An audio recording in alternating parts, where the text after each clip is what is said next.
कहानी सुनसान रास्ते की सवारी। मेरा नाम लक्ष्मण है और जो मैं बताने जा रहा हूँ वो शायद मेरी ज़िंदगी की सबसे डरावनी रात थी। मैं शहर से अपने गांव वापस जा रहा था। रात के करीब 12 बज चुके थे और आखिरी बस छूट चुकी थी। मेरे पास सिर्फ एक ही रास्ता था, जंगल के बीच से जाने वाला एक सुनसान रास्ता। गांव वाले हमेशा कहते थे उस रास्ते पर रात में मत जाना, वहाँ कुछ ठीक नहीं है। लेकिन मुझे जल्दी घर पहुँचना था। सफ़र की शुरुआत मैंने मोबाइल की टॉर्च ऑन की और चलना शुरू किया। चारों तरफ सन्नाटा, सिर्फ झींगुरों की आवाज़। हवा भी अजीब लग रही थी, जैसे कोई मेरे साथ चल रहा हो। करीब 10 मिनट चलने के बाद मुझे पीछे से कदमों की आवाज़ सुनाई दी। ठक ठक ठक। मैं रुका, आवाज़ भी रुक गई। मैंने पीछे मुड़कर देखा, कोई नहीं था। मैंने खुद को समझाया शायद मेरा वहम है। अजीब सवारी। थोड़ा आगे बढ़ा ही था कि अचानक एक पुरानी बाइक मेरे पास आकर रुकी। उस पर एक आदमी बैठा था, चेहरा पूरी तरह अंधेरे में छिपा हुआ। उसने धीरे से कहा, कहाँ जाना है लक्ष्मण? मैं चौंक गया। उसे मेरा नाम कैसे पता? मैंने डरते हुए कहा, गांव तक जाना है। वो बोला, बैठ जाओ, छोड़ देता हूँ। मुझे थोड़ा अजीब लगा, लेकिन सुनसान रास्ता था। मैंने सोचा मदद मिल रही है। मैं बाइक पर बैठ गया। रास्ता जो ख़त्म नहीं होता, हम चलने लगे। लेकिन 10 मिनट, 20 मिनट, 30 मिनट रास्ता ख़त्म ही नहीं हो रहा था। मैंने कहा, भैया ये रास्ता इतना लंबा कब से हो गया? वो चुप रहा।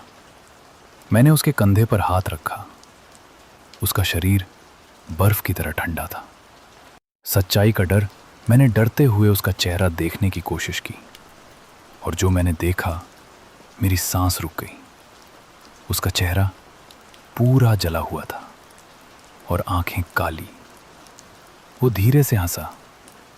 तुम्हें भी जल्दी घर पहुंचना है, जैसे मुझे था। मौत का राज।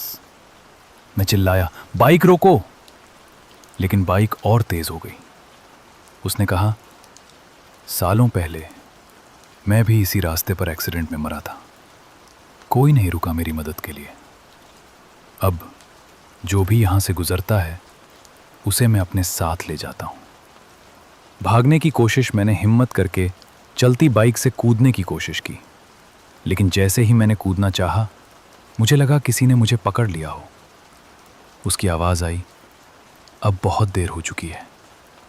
अंतिम मोड़ अचानक बाइक एक जगह रुकी। वो वही जगह थी जहां सड़क पर पुराने खून के निशान थे। उसने कहा, यही मेरी मौत हुई थी। मैं कांप रहा था। तभी मुझे याद आया, मेरी जेब में मेरी माँ का दिया हुआ ताबीज़ था। अंतिम लड़ाई मैंने तुरंत ताबीज़ निकाला। जैसे ही मैंने उसे उस आदमी के सामने किया, वो ज़ोर से चिल्लाया, नहीं, ये मत दिखाओ। बाइक गिर गई और वो आदमी जलने लगा। उसकी चीखें पूरे जंगल में गूंज रही थीं। बच गया या नहीं? मैं किसी तरह उठकर भागा और बिना पीछे देखे गांव पहुंच गया। अगले दिन मैंने लोगों को उस रास्ते के बारे में बताया। एक बुजुर्ग ने कहा, हाँ, कई साल पहले वहाँ एक लड़का एक्सीडेंट में मरा था। लेकिन कहानी यहाँ ख़त्म नहीं होती। उस रात जब मैं अपने कमरे में सो रहा था, मुझे फिर वही आवाज़ सुनाई दी, ठक ठक ठक। मेरे दरवाजे पर कोई था। मैंने डरते हुए पूछा, कौन है?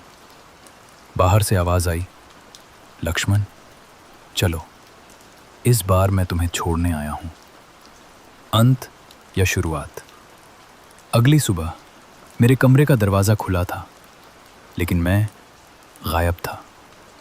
गांव वालों ने कहा, अब उस सुनसान रास्ते पर 2 सवारियां दिखती हैं, एक वो जला हुआ आदमी और दूसरी लक्ष्मण।